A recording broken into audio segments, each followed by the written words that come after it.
చర్చ అవసరం. ఒక పక్క తెలంగాణలో 4,000 కోట్ల రూపాయలు సంపాదించినటువంటి ఎన్ కన్వెన్షన్ హాల్ని నిర్దాక్షిణ్యంగా కూల్చేసి చట్టం దృష్టిలో అందరూ సమానులే అని చెప్పినటువంటి రేవంత్ రెడ్డి ఒక పక్క, అలాంటి రేవంత్ రెడ్డిని రాజకీయాల్లో ఒక పదవి తీసుకొచ్చి ఈరోజు ఆయన ముఖ్యమంత్రి అవడానికి ఇండైరెక్ట్లీ డైరెక్ట్లీ కారణమైనటువంటి చంద్రబాబు నాయుడు గారి ప్రభుత్వం ఇంకొక పక్క. ఇప్పుడు చంద్రబాబు నాయుడు గారి ప్రభుత్వం, కూటమి ప్రభుత్వం ఏమి చేయబోతుంది ఆంధ్రప్రదేశ్ రాష్ట్రంలో?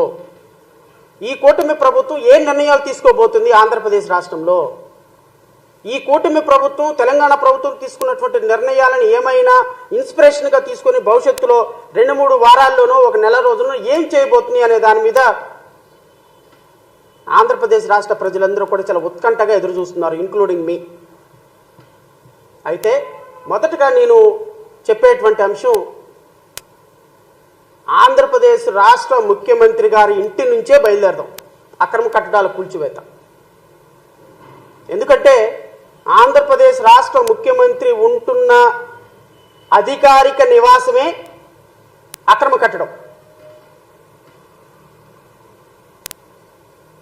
ఈ అక్రమ కట్టడంలో నివసిస్తున్నటువంటి అక్రమ ముఖ్యమంత్రి సక్రమంగా ఏమైనా నిర్ణయం తీసుకుంటాడా అతి కొద్ది రోజుల్లో అనేది వేచి చూడాల్సిన సందర్భం.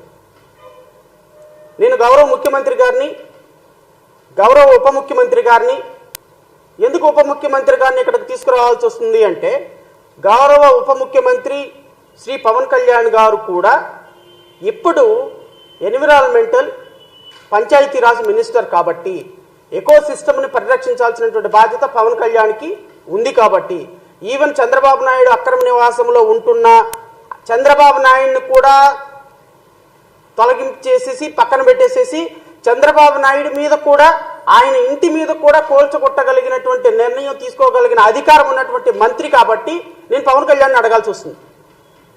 నేను గౌరవ ఉప ముఖ్యమంత్రి గారిని అడుగుతున్నా, మీరు మీ ముఖ్యమంత్రి గారు, మీ హెడ్ ఆఫ్ ది ఇన్స్టిట్యూషన్ ఉంటున్న అక్రమ కట్టడాన్ని ఎప్పుడు కోల్చబోతున్నారు? సినిమాల్లో డైలాగులు చెప్పి గబ్బర్ సింగ్ డైలాగులు రాష్ట్రంలో కుదరవు కదా సార్. ఎందుకంటే ఇది ఒక పరిపాలన. మీకంటే అక్కడ ఒక డైరెక్టర్ ఉంటాడు, ఒక సినిమా ఆర్టిస్ట్ ఉంటాడు, డైలాగులు చెప్పేవాళ్ళు ఉంటారు, కో డైరెక్టర్లు ఉంటారు.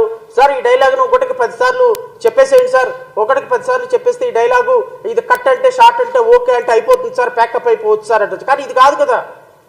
మనమేమో సినిమాల్లో చెప్పే డైలాగులేమో పబ్లిక్లో ప్రచారంలో చెప్పాము, పబ్లిక్లో చెప్పే ప్రచారాలేమో ప్రజల దగ్గరకు వచ్చేసరికి నోరు మెదపటంలా. ఎందుకంటే ఇక్కడ స్క్రిప్ట్ రైటర్లు ఎవరు ఉండరు. మీరంటే మొన్నటిదాకా ఎలక్షన్ ప్రచారంలో అంటే సాయంత్రం దాకా బట్టి పట్టేసేసి 4 డైలాగులు వచ్చేసేసి ఇష్టం వచ్చినట్టు మాట్లాడేసేయచ్చు. బట్ ఇక్కడ అది కాదు కదా. ఒకసారి ప్రెస్ మీట్లో కూర్చున్న తర్వాత పక్కన మినిస్టర్లు లేకపోతే ప్రిన్సిపల్ సెక్రటరీలు కూర్చున్న తర్వాత మనకి ఫోన్ ఫ్రెండ్ ఉండడు, మనకి స్క్రిప్ట్ ఉండదు, మనకు ఓన్గా మాట్లాడాల్సిన పరిస్థితి. సో ఓన్గా రియాక్ట్ అవ్వాల్సిన పరిస్థితి వచ్చింది, ఓన్గా యాక్ట్ చేయాల్సిన పరిస్థితి వస్తుంది, రియాలిటీగా ప్రయత్నం చేయాల్సిన పరిస్థితి వస్తుంది. ఎందుకంటే సినిమాల్లో నువ్వు ఇలా కొట్టగానే పడిపోయినట్టు యాక్షన్ చేస్తాడు. ఇక్కడ అలా కాదు కదా, యాక్షన్ చూపించాలి, నువ్వే కొట్టాలి, నువ్వే నిర్ణయం తీసుకోవాలి, నువ్వే పాట పాడాలి, నువ్వే డైలాగ్ చెప్పాలి, నువ్వే సాంగ్ పాడాలి తప్ప ఫోన్ ఫ్రెండ్ రాడు కదా ఇక్కడ. సో ప్రాక్సీ ఇచ్చి డిప్యూటీ చీఫ్ మినిస్టర్ ఉండడు కదా ఆంధ్రప్రదేశ్ రాష్ట్రంలో. సో డూబులు ఉండవు కదా ఆంధ్రప్రదేశ్ రాష్ట్ర ఉప ముఖ్యమంత్రికి. సో మీరే రియల్ హీరో కాబట్టి మీరు